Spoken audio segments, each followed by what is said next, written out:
Delhi police की crime branch ने DCP हर सिंह दोरा के नेतृत्व में एक नार्को सिंडिकेट को बस्ट किया है और उनसे 7 किलो मेटाफिटामिन जो एनडीपीएस ड्रग है वो रिकवर की है।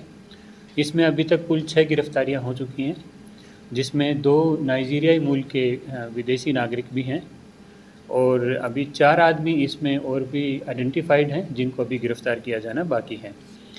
एक सीक्रेट इन्फॉर्मेशन मिला था जिसमें पता चला था कि बेंगलोर बेस्ड 2 आदमी हैं जो दिल्ली के वसंत कुंज में एक ब्रेड एंड ब्रेकफास्ट एक जो रेस्टोरेंट चलता है उसमें अभी सेंटर लिए हुए हैं, जिनके पास यदि रेड की जाएगी तो उनसे भारी मात्रा में ड्रग की रिकवरी की हो सकती है। तो वसंत कुंज में रेड की गई, इंस्पेक्टर अक्षय के नेतृत्व में ये रेड हुआ, जिसमें 2 आदमी, सुजीन एक है जो पलक्कड केरला का रहने वाला है मूलतः, लेकिन ये बेंगलोर में बेस्ड है अभी, और दूसरा सुहेल है जो थलासेरी डिस्ट्रिक्ट केरला का है, मूलतः वहाँ का रहने वाला है, लेकिन अभी दोनों बेंगलोर में बेस्ड हैं और पूरा नार्को सिंडिकेट इन लोगों ने बेंगलोर में फैलाया हुआ है। सुजैन के पोजीशन से जो 32 साल की उम्र है इसके पोजीशन से 2 किलो मेटाफिटामिन और सुहेल के पोजीशन से 4 किलो मेटाफिटामिन वहीं से रिकवर हुआ, मौके से रिकवर हुआ, जिसमें कुल 6 किलोग्राम मेटाफिटामिन रिकवर हुई।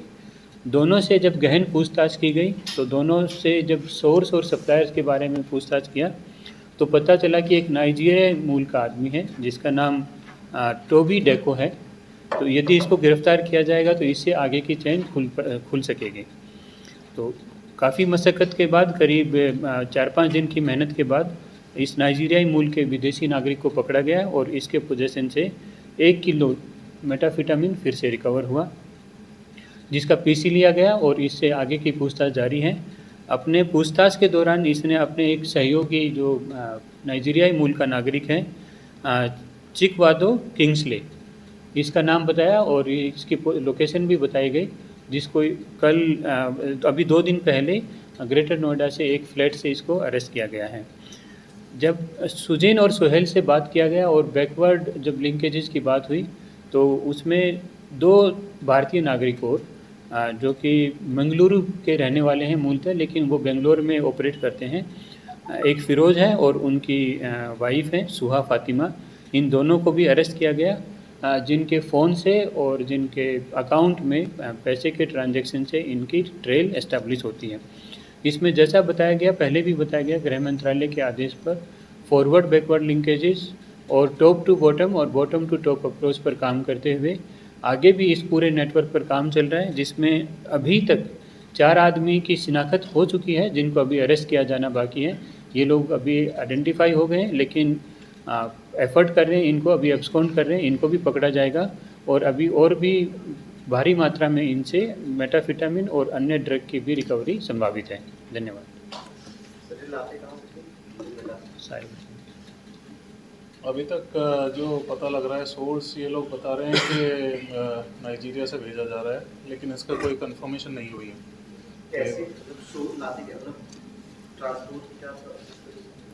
ट्रांसपोर्टेशन अभी वो क्लियर नहीं है, वो पेपर जब तक वो सोर्स हमें पता नहीं लग जाएगा। ये लोग अभी तक तो दिल्ली में हमें सोर्स मिला है, तो दिल्ली से पीछे का ये लोग नाइजीरिया से आ रहे हैं बता रहे हैं, लेकिन अभी तक वो क्लियर नहीं है, कंफर्मेशन उसका बाकी है।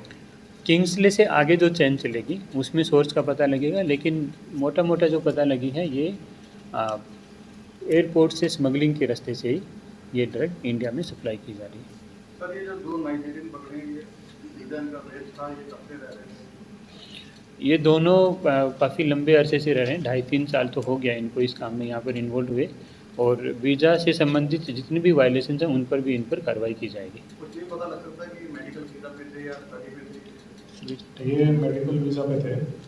ये लोग बैंगलोर में मेडिकल वीज़ा के नाम पर एंट्री करते हैं और यहाँ पर आकर फिर ये लोग ड्रग के केस में इन्वॉल्व हो जाते हैं। तो ये एक पुराना मॉडल ऑपरेंडी है, हमने पहले भी केस करा था, उसमें ये देखने के लिए मिला था। पहले कितने पर फाइल हुआ है, पहले मुकदमे के ऊपर? पहले के मुकदमे सुजैन और सोहेल पर 2 केस हैं जो केरला में दर्ज हैं। उस समय जो दोनों केस दर्ज हैं उन पर कमर्शियल क्वांटिटी नहीं थी, नॉन कमर्शियल क्वांटिटी के केस थे। दोनों का पुराना इतिहास रहा है, लेकिन जो नाइजीरियाई मूल के नागरिक हैं वो पहली बार गिरफ्त में आए हैं और जो आगे भी आइडेंटिफाइड आदमी हैं उनके बारे में डिटेल ड्यू कोर्स में शेयर की जाएगी। Thank you.